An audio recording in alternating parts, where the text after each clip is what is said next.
A hacker just gained root access to your company server. CPU spiking to 100%. Attack logs flooding your terminal.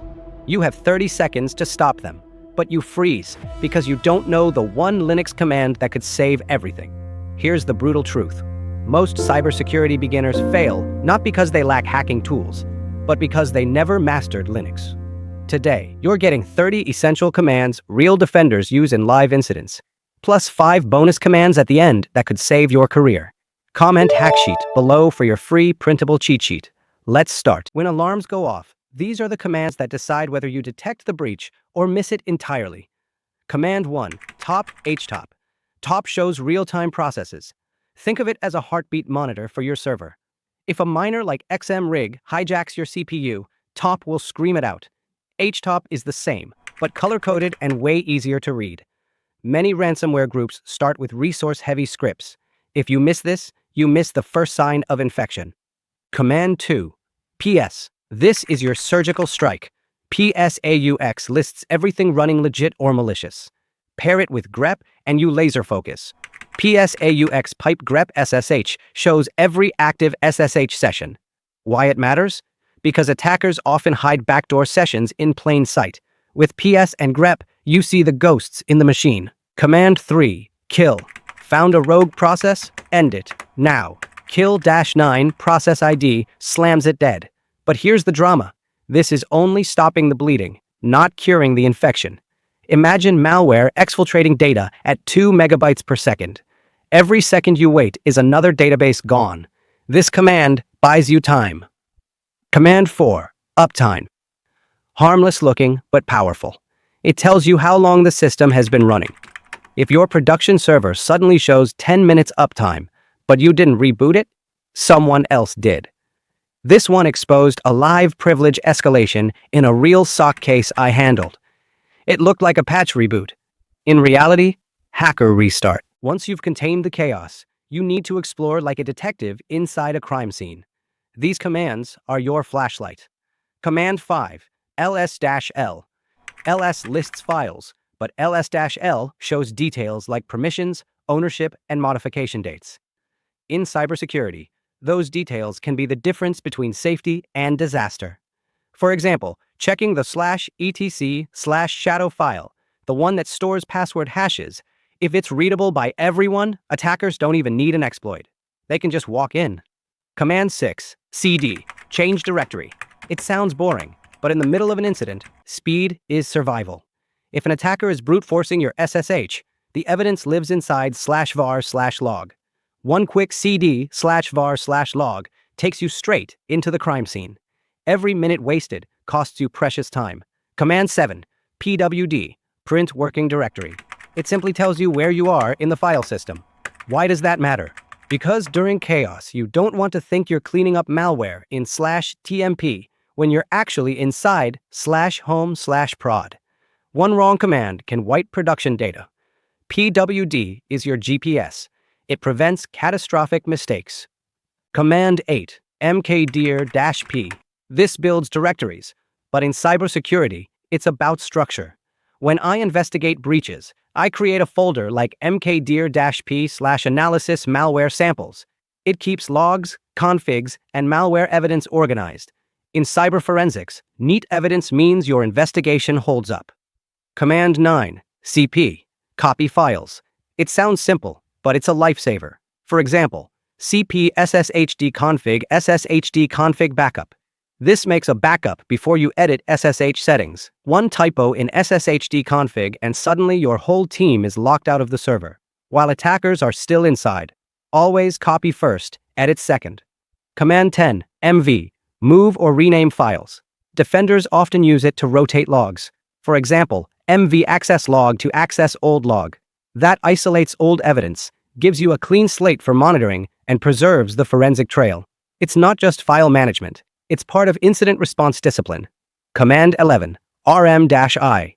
Delete files, but always with I for interactive mode. Why? RM removes files, but when you add the RF option and point it at the root directory / like rm-rf/, you've basically pulled the trigger on a digital nuke. Here's why it's dangerous. The R stands for recursive. It tells the system to go inside every folder and every subfolder and keep deleting. The F stands for force. It skips all warnings and confirmation prompts. And the slash means start from the very root of the file system. That's where everything lives. System files, user data, configs, logs, even the kernel. The moment you run it, the operating system starts erasing itself. No "are you sure?" No undo. Within seconds, critical binaries vanish. Your terminal freezes. The server goes down. And unless you've got backups, that machine is gone for good. In fact, attackers sometimes trick beginners into running it by hiding it in scripts or suggesting it in forums. It's the fastest way to wipe an entire company's environment with a single careless command. That's why defenders always use RM-I, the interactive mode. It slows you down by asking, "Are you sure you want to delete this?" That one extra question can save a system from total destruction. File permissions and text manipulation. This is where the battle gets real. Beginners fumble here, but defenders, this is where they prove they're professionals. One wrong permission can hand over your system to an attacker, and one sharp command can slam the door in their face. Command 12, chmod. Chmod means change mode, and it controls file permissions. Think of it like locking doors in your house. For example, chmod 600 ID_RSA makes your SSH private key readable only by you. Without this, the system will actually refuse to use the key because it's too exposed. Why it matters in cybersecurity? Because if sensitive files like keys or password storage are too open, attackers can grab them without even trying. This one command can stop an instant account takeover before it happens. Command 13, chown. Chown means change ownership. It decides which user or group controls a file or directory. Imagine your website folder being owned by root. That's hacker heaven. If an attacker uploads a malicious file there, they might gain root-level access. To fix it, you'd run chown www.data:/var/www/html. This ensures your web server, not root, owns the folder. That way, even if an attacker sneaks something in, they can't escalate privileges as easily. Defenders use this all the time to close off one of the most common web exploitation paths. Command 14, cat, is short for concatenate, but most people use it to quickly view the contents of a file. For example, cat/etc/password. This shows you the list of users on the system. In incident response, this is often the first place to check if attackers have created ghost users. One extra account sitting in password, and suddenly the enemy has a permanent backdoor into your system. Command 15, less. When logs explode into megabytes, cat isn't enough. That's where less comes in. It lets you scroll, search, and analyze massive log files one screen at a time. In a breach, less becomes your surveillance footage. You're rewinding through hours of failed logins, privilege escalations, or odd traffic patterns. Every scroll is like scanning CCTV footage after a break-in. Command 16, grep. Grep is your magnifying glass. It searches through text and finds patterns in seconds. For example, grep failed password /var/log/auth.log. That single line instantly reveals brute force attempts against SSH. Why so powerful? Because modern intrusions leave mountains of noise. Grep cuts through that noise to find the attacker's fingerprints. Fun fact, during the SolarWinds breach, investigators practically lived inside grep for weeks, carving out clues from endless logs. Command 17, AWK. AWK is like a scalpel. It slices data into clean pieces. Imagine you've got 10,000 lines of web logs. You don't want the whole thing. You just want the IP addresses. With AWK, it's simple. AWK $1 access log. Suddenly, you've got a neat list of IPs. Perfect for spotting which addresses are hammering your site or exfiltrating data. In a SOC, AWK turns overwhelming log chaos into clean, actionable evidence. Command 18, sed. Sed stands for Stream Editor, and it's the fixer of the Linux world. It edits files on the fly without you even opening them. Example, sed-i s/permit root login yes/permit root login no/sshd config. In a single command, you've just disabled root logins over SSH. That's like bolting the front door shut while the burglar is still circling your house. Admins and defenders love sed because it applies fast, consistent changes across configs and logs, often in the middle of a live incident. Command 19 echo. This may look harmless. It just prints text. But combined with redirects, it's surprisingly powerful. For example, echo name server 8.8.8.8 greater than /etc/resolve.conf. That restores DNS resolution after an attacker poisoned your DNS settings. In the middle of an attack, Echo can patch critical configs on the fly. It's like shouting into the system, forcing it to listen and correct itself. In cybersecurity, attackers don't just sneak through files or users. They live on the network. Every packet, every port, every hidden tunnel is part of the battlefield. If you can't see the network clearly, you're fighting blind.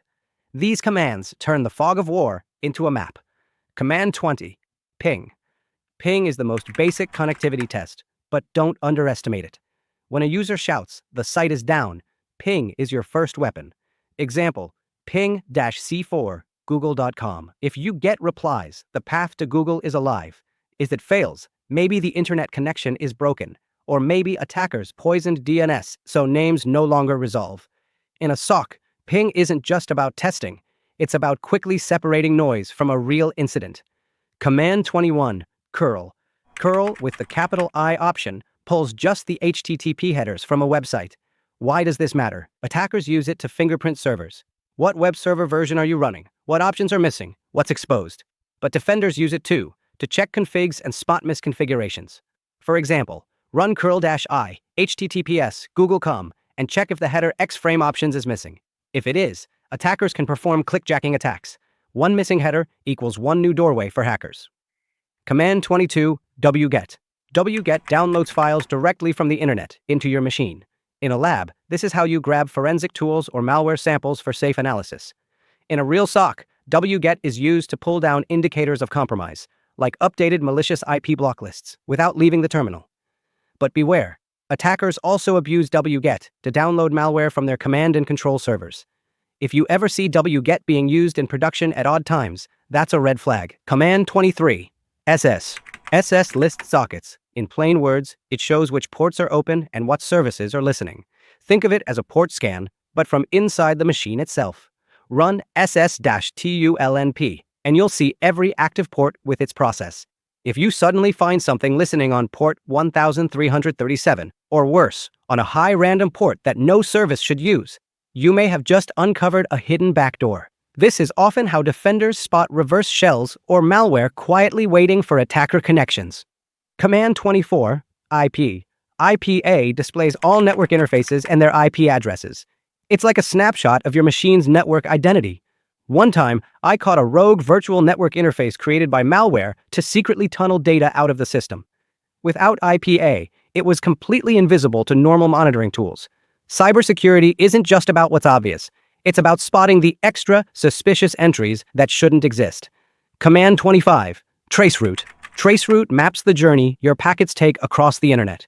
Each hop shows the routers and systems your traffic passes through.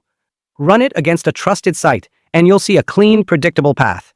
But if traffic suddenly detours through a suspicious node in another country, that could be interception, maybe even by a nation-state attacker. Traceroute gives you visibility into whether your data is traveling straight or being hijacked mid-flight. Command 26, dig. Dig is the ultimate DNS investigation tool. Want to know how a domain is set up? Use dig. Example, dig txt_/dmarc.google.com. That pulls the DMARC record, which helps protect email from spoofing. If SPF, DKIM, or DMARC records are missing, attackers can impersonate your domain in phishing campaigns. Imagine emails that look like they came from your CEO asking employees to wire money. If your domain hasn't set up protections like SPF, DKIM, or DMARC in DNS, the receiving mail server has no way to tell if that email is fake. To the system, it looks completely legitimate. And that's exactly what attackers want. That's why defenders live inside dig. It shows you the truth about DNS, and DNS is often the first thing attackers manipulate. Here's the final piece of the puzzle. Users and services. Who exactly is logged in right now? What roles do they have? Which services are running, and are they safe? If files and networks are the battlefield, Users and services are the control room. Whoever owns this space controls the machine. Command 27. Who am I? Who am I sounds almost silly. It just tells you which user you're logged in as. But don't underestimate it. In cybersecurity, one mistaken assumption here can be catastrophic. If you think you're a harmless low-level user, but you're actually root, you could run a destructive command that wipes out the system. On the other side, attackers who escalate privileges always check who am I to confirm they've made the jump. So whether you're defending or investigating, who am I grounds you. It's your identity check before you act. Command 28, ID. The ID command goes deeper. It will show your user ID, your groups, and your roles. For defenders, this confirms whether your account has pseudo privileges or not. For attackers, it's the first thing they check after breaking in. If they see they're part of the pseudo group, it's game on. For you, running ID during an investigation tells you exactly what level of power you're operating at. No guessing, no assumptions. Just the truth about your authority on the machine. Command 29, systemctl. Systemctl is the modern way to manage services. With systemctl status SSH, for example, you instantly see if the SSH service is alive, disabled, or tampered with. Why does this matter in cybersecurity? Because I've seen malware intentionally disable SSH so defenders can't log back in to investigate. It's like a thief cutting the phone lines before robbing a house. With systemctl, you can confirm which services are healthy, which are failing, and whether attackers are already meddling with your defenses. Command 30. Last. The last command shows a history of logins on your system, who logged in, when, and from where. Example, run last, and you'll see a timeline of user sessions, complete with IP addresses if they came remotely. Why is this important? Because attackers rarely announce themselves. But if you check last and see logins from an IP address in another country at 3 a.m. while your team was asleep, that's a red flag. Defenders use last to catch suspicious logins, investigate brute force attempts, and even spot compromised accounts that attackers are quietly using. It's like a CCTV logbook for your server. As promised, here are the 5 bonus life-saving commands. We've already covered the big ones, the commands that expose intrusions, track logins, and slam doors on attackers. But here's the truth. In real cybersecurity, it's often the small, quiet commands that save you. I call these the lifesaver tools. They don't look flashy, but in the middle of a live incident, when every keystroke counts, these are the ones that keep you sharp, fast, and in control. Learn them by heart, not from a sticky note or a last-minute Google search.